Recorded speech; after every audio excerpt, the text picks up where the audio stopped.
రే Danny, ఆ book గురించి ఎందుకురా మళ్ళీ అడిగావు?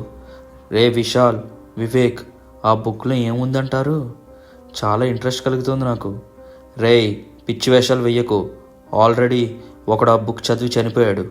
రే విశాల్, నోరు మూసుకో. ప్రశాంత్ అన్న ఆ బుక్కే చదివి చనిపోయాడని ఎలా అంటావురా? వేరే రీజన్ అయి ఉండొచ్చు కదా. ఏమోరా, ఇప్పుడు మళ్ళీ ఈ టాపిక్ అవసరమా? లెట్స్ గో టు స్లీప్ అని నేను పడుకున్నాను.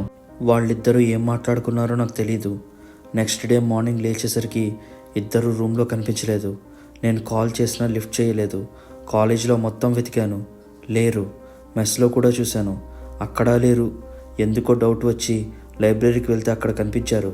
ఏంట్రా, ఏమైపోయారు? మీకోసం కాలేజ్ అంతా వెతికాను. రే, మేము ఆ బుక్ కోసం వచ్చాము. రే వద్దురా ప్లీజ్. మళ్ళీ మీకు ఏమైనా అయితే మీ పేరెంట్స్ గురించి అయినా ఆలోచించండి రా. Next part coming tomorrow.